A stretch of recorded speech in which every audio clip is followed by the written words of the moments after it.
Vlad the Impaler was fucking nuts. Dracula, book by Bram Stoker, based on this man named Vlad the Impaler, who used to eat lunch while he had his enemies like writhing on spikes in front of him. There's even rumors that like he would drink the blood of his enemies, which is why he gets compared to Dracula so much. He had been captured when he was younger and probably had been raped and tortured. Vlad's dad was called to a diplomatic meeting in 1442, and he brought his young sons, Vlad III and Radu, along, but the meeting was actually a trap. All three were arrested and held hostage. The elder Vlad was released under the condition that he leave his sons behind. That's one of the reasons why his son became such a ruthless person. His father was ousted as the ruler of Wallachia by local warlords and was killed in the swamps near Balteni, Wallachia in 1447. Vlad's older brother, Mercia, was tortured, blinded, and buried alive. Jesus Christ. King Charles likes to joke on television how he is related to Dracula. His Royal Highness Prince Charles, who can trace his ancestry back to Romania's dark and distant past. The genealogy shows that I'm descended from Vlad the Impaler, you see. So I do have a bit of a stake in the country. As it were. These royals are the result of an incestuous breeding program wherein children were used as a way to gain power over the masses. Throughout the First World War, the people of England were questioning the loyalty of the German bloodlines who ruled over them, which prompted the royal family to change their name to Windsor in 1917. 9 years later, Queen Elizabeth was born, who was initiated into the Druid order in 1946.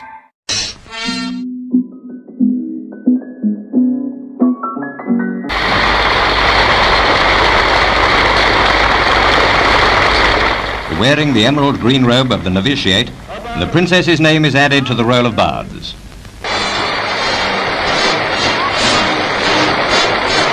At the Logan Stone, the Archdruid, taking her hands in his, pronounced the bardic welcome.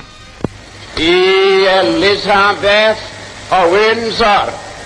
Her Royal Highness was then conducted by the recorder to her place between her sponsors, one of whom, Mrs. Coombe Tennant, dressed the hood. Later in the pavilion, the princess addressed Druids, bards and ovates, concluding in Welsh, "On with the Eisteddfod, and every blessing to Wales." An Archdruid salutes a princess, and Wales remembers yet another Eisteddfod. Notice the oversized sword used in her Druidic initiation ceremony.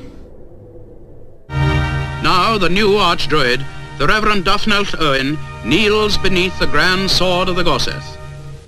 The hilt of the grand sword bears a consecrated crystal enshrined in gold. And by thy sword shalt thou live? This is the same sword in more recent photos.